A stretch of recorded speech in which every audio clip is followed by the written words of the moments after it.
حضرت موسیٰ علیہ السلام نے اللہ سبحانہ و تعالیٰ سے ایک سوال پوچھا کہ یا اللہ، جب کوئی نیک بندہ آپ کو پکارتا ہے تو آپ اسے کیا جواب دیتے ہیں؟ اللہ سبحانہ و تعالیٰ نے فرمایا، میں اسے کہتا ہوں لبیک، یعنی میں حاضر ہوں میرے بندے۔ پھر پوچھا یا اللہ، جب کوئی گناہ گار بندہ آپ کو پکارتا ہے تو پھر آپ کیا جواب دیتے ہیں؟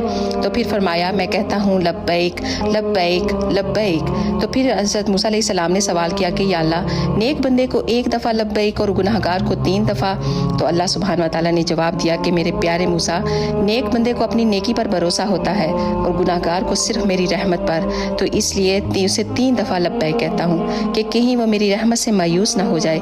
تو اللہ کی رحمت سے کبھی مایوس نہ ہونا زندگی میں، کبھی یہ سوچ کر کہ میں بہت زیادہ گناہ گار ہوں، میں نے تو بہت بڑے بڑے گناہ کیے ہیں۔ وہ بڑا رحمان و رحیم ہے، وہ اپنے بندوں پر رحم کرنے والا ہے۔ اگر کوئی گناہ ہو جائے تو فوراً توبہ کر لو، وہ بے شک معاف کرنے والا ہے۔ اللہ تعالی ہم سب کے گناہوں کو معاف فرمائے اور ہم سے راضی ہو جائے۔ آمین ثم آمین۔